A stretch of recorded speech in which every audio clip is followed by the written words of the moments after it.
This morning on The Dish, chef and restaurateur Daniel Holzman. Early in his career, he had some of the finest training one could ask for at elite restaurants and cooking schools. But instead of haute cuisine, he decided to focus on everyday foods people love. That includes the once lowly meatball, the centerpiece of his chain of New York City-based restaurants, and his latest venture, Danny Boy's Pizza in Los Angeles. Now he's out with a new book, Food IQ, featuring 100 essential cooking questions and answers. Jamie Wax has his story.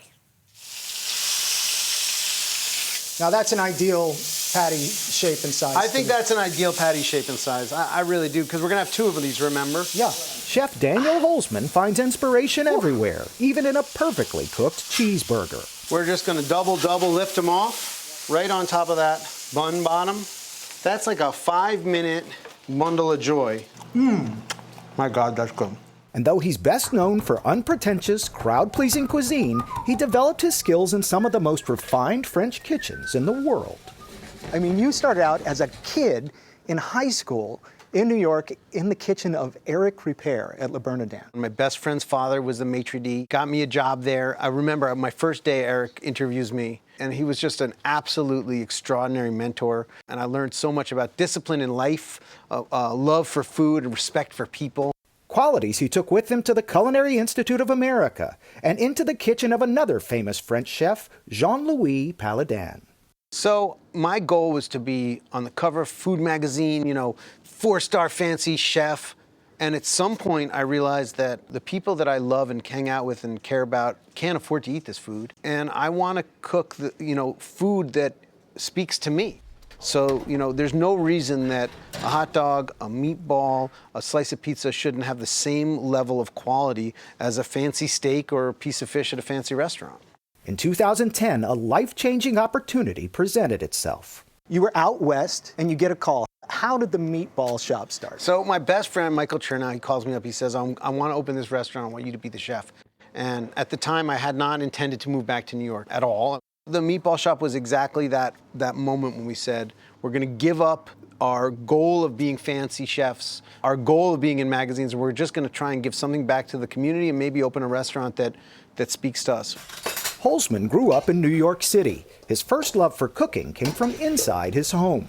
My mom was a fantastic cook. And anything I was interested in, she was cooking with me. We were making pasta hanging off of the backs of chairs together and, to dry, and making pizzas and breads at home. Do you mind grabbing me a rack of dough, bud? So it's no surprise that all these years later, he's making pizza again, this time in L.A., at his place Danny Boy's famous original pizza, a venture inspired by him and his wife.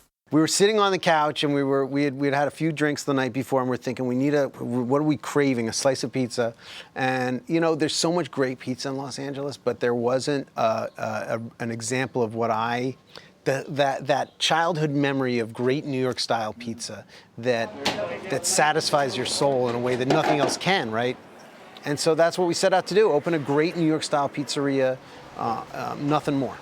And now he's poured his knowledge and experience into a new book, Food IQ, 100 Questions, Answers, and Recipes to Raise Your Cooking Smarts, created with acclaimed food writer Matt Rodbard. When I read this book, I think about the fact that being a professional chef must be a little bit like being a doctor. Like at cocktail parties, people come up and ask you questions that they don't quite know or that don't really exist in other types of cookbooks. Our number one goal was, how can we demystify, break it down and say, read this book, cook better, speak, smarter about food, and just understand what's going on in a way that gives you confidence to cook and talk about food. We sampled some of the dishes and lessons contained in the book, starting with his signature pork meatballs. The amount of spice and cheese to meat to breading in this is always what I find so perfect about your meatballs. The texture is just fantastic.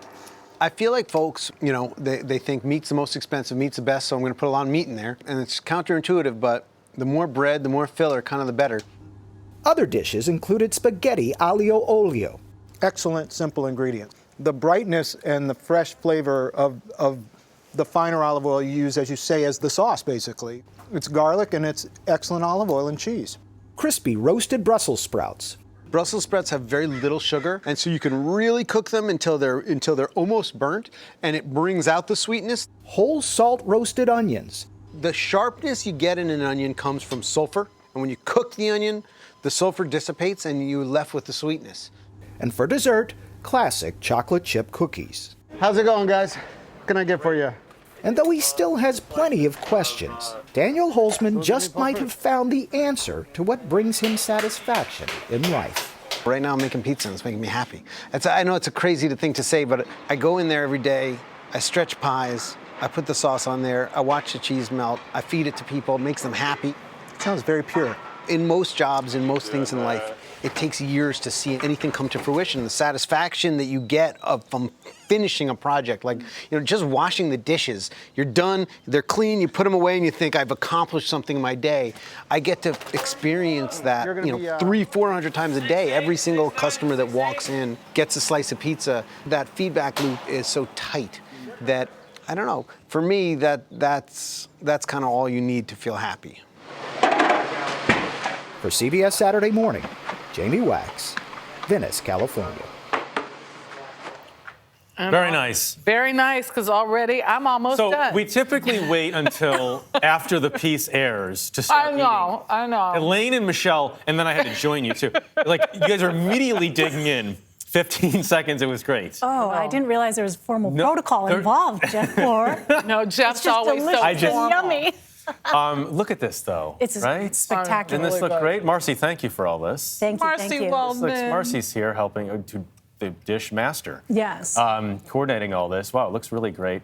And, we've heard this from so many chefs in the past couple of years, is that they just want to open a plate and strip away all the extra junk. Right. And they just want to make real food for real people. Right. And I love the fact that he has trained literally at the highest levels. Eric Ripert, the Yep. Culinary Institute of America. But what does he want to do? He chooses to use that mastery of his craft to make it more accessible to more people. And meatballs, by the way, so comforting, And especially pizza. at this hour in the morning at 8:37. And Brussels sprouts. Highly recommended, everyone. So good.